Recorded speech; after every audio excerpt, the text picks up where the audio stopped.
আচ্ছা, বিশ্বের সবচেয়ে বড় যে অর্থনৈতিক বাজার, যেখানে প্রতিদিন ট্রিলিয়ন ট্রিলিয়ন ডলার হাতবদল হচ্ছে, তার ভেতরে ঠিক কি চলে?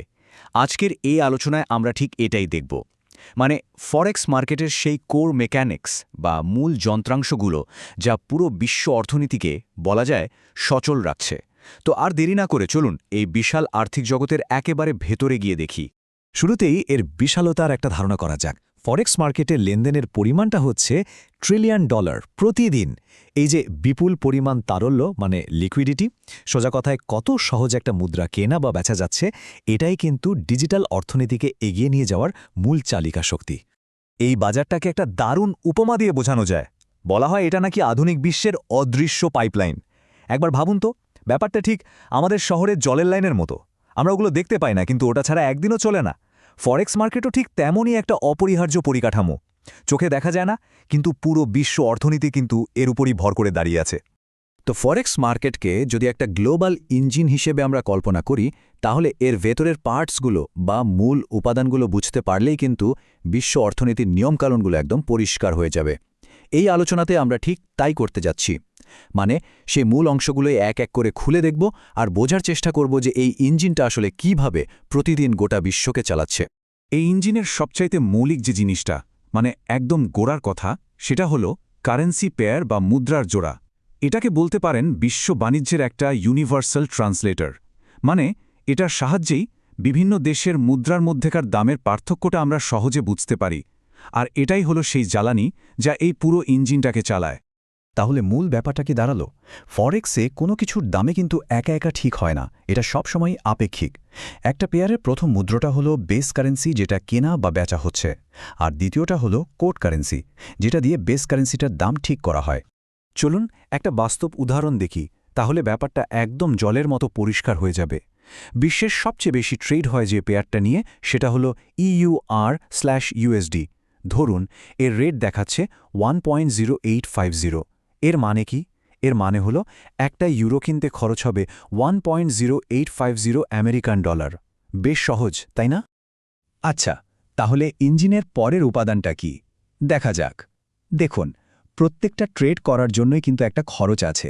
এটাকে বলা হয় বাজারের লেনদেন ঘর্ষণ বা ট্রানজ্যাকশন ফ্রিকশন। মানে প্রত্যেকটা লেনদেনের জন্য একটা ছোট খরচ হয়, যেটা বাজারের গতিকে হালকা একটু কমিয়ে দেয়। ঠিক যেমন রাস্তায় গাড়ির চাকার সাথে ঘর্ষণ হয়। একটা সাধারণ লেনদেনের কথা ভাবা যাক। যখন কেউ একটা কারেন্সি পেয়ার ট্রেড করতে যায়, তখন সবসময় দুটো দাম দেখতে পাওয়া যায়।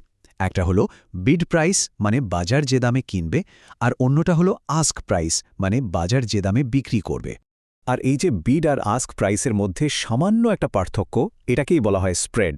এটাই আসলে বাজারের পরিচালন খরচ। আর মজার ব্যাপার হলো যে বাজারে যত বেশি ক্রেতা বিক্রেতা থাকে, মানে লিকুইডিটি যত বেশি, সেই বাজারে স্প্রেড তত কম হয়। ফলে লেনদেন করাটাও অনেক বেশি সহজ আর সাশ্রয়ী হয়ে ওঠে। এবার আসি লিভারেজের কথায়। এটাকে বলা যেতে পারে ফরেক্স ইঞ্জিনের টার্বোচার্জার। এটা এমন একটা শক্তিশালী টুল যা দিয়ে একজন ট্রেডার খুব অল্প মূলধন ব্যবহার করে বাজারে তার চেয়ে অনেক অনেক বড় একটা পজিশন কন্ট্রোল করতে পারে। ঠিক যেমন একটা টার্বোচার্জার গাড়ির ইঞ্জিনকে হঠাৎ করে অমচম শক্তি দিয়ে দেয়। এই ছবিটা দেখলেই ব্যাপারটা পরিষ্কার বোঝা যায় কিভাবে একদম অল্প পরিমাণ মূলধন, যাকে বলা হয় মার্জিন, সেটা ব্যবহার করে বাজারে একটা বিশাল আকারের ট্রেড কন্ট্রোল করা সম্ভব হচ্ছে। ব্যাপারটা অনেকটা এরকম যে একটা ছোট্ট গিয়ার দিয়ে একটা বিশাল বড় গিয়ারকে ঘোরানো হচ্ছে। কিন্তু এখানে একটা কিন্তু আছে, আর এটা মনে রাখা খুব জরুরি। লেভারেজ কিন্তু একটা দুধারী তলোয়ার। এটা যেমন লাভকে কয়েকগুণ বাড়িয়ে দিতে পারে, ঠিক একইভাবে কিন্তু ক্ষতিকেও কয়েকগুণ বাড়িয়ে দেয়। আর এ কারণে এটা একটা মারাত্মক ঝুঁকিপূর্ণ টুল, যা দিয়ে মুহূর্তের মধ্যে পুরো মূলধনটাই শেষ হয়ে যেতে পারে। আচ্ছা, এবার আসা যাক বাজারের টাইম টেবিলের দিকে। একটা মজার তথ্য হলো ফরেক্স মার্কেট কিন্তু কখনো ঘুমায় না। যেহেতু এটা একটা ডিসেন্ট্রালাইজড বা বিকেন্দ্রীভূত নেটওয়ার্ক, তাই এটা দিনে 24 ঘন্টা, সপ্তাহে 5 দিনই খোলা থাকে। মানে এই গ্লোবাল ইঞ্জিনটা একদম নিরলসভাবে চলতেই থাকে। এই টাইমলাইনটা দেখলে বোঝা যায় ট্রেডিংয়ের সময়টা কিভাবে সারা বিশ্বে ঘুরতে থাকে। দেখুন, দিন শুরু হচ্ছে এশিয়ার টোকিও আর সিডনি সেশন দিয়ে, তারপর বাজার চলে যাচ্ছে ইউরোপের লন্ডন সেশনে, আর সবশেষে দিন শেষ হচ্ছে উত্তর আমেরিকার নিউ ইয়র্ক সেশনে। এটা একটা নিরবিচ্ছিন্ন চক্রের মতো চলতেই থাকে। এখন একটা ইন্টারেস্টিং জিনিস দেখুন, যখন দুটো বড় বাজার একসাথে খোলা থাকে, তখন কি হয়? যেমন ধরুন যখন লন্ডন আর নিউ ইয়র্ক সেশন দুটোই একসাথে চলে, যেটাকে বলে ওভারল্যাপ, ঠিক সেই সময়ই বাজারে লিকুইডিটি আর ট্রেডিং ভলিউম সবচেয়ে বেশি থাকে। বলা যেতে পারে এটাই হলো গ্লোবাল ফিন্যান্সের প্রাইম টাইম বা সবচেয়ে ব্যস্ত সময়। তো সব মিলিয়ে এই যে পুরো যান্ত্রিক প্রক্রিয়াটা, এটাই কিন্তু আধুনিক বিশ্ব অর্থনীতির মূল ভিত্তি। এটা এমন একটা সিস্টেম যা ডিজিটাল দুনিয়ার সব অ্যাবস্ট্র্যাক্ট বা বিমূর্ত আইডিয়াগুলোকে একদম বাস্তব অর্থনৈতিক লেনদেনে পরিণত করে। আর এটাই আমাদেরকে বিশাল ভৌগোলিক দূরত্ব পেরিয়ে বাণিজ্য আর সমন্বয় করতে সাহায্য করছে, যা ছাড়া আজকের এই গ্লোবাল দুনিয়াটা কল্পনাই করা যেত না। কিন্তু একটা প্রশ্ন থেকে যায়, যদি এইগুলোই হয় ফরেক্সের রাস্তার নিয়মকানুন, তাহলে ট্র্যাফিকটাকে চালাচ্ছে কে? মানে এই বিশাল বাজারের গতিপথ আসলে কিসের ভিত্তিতে ঠিক হয়? কোন শক্তি এর দিক নিয়ন্ত্রণ করছে?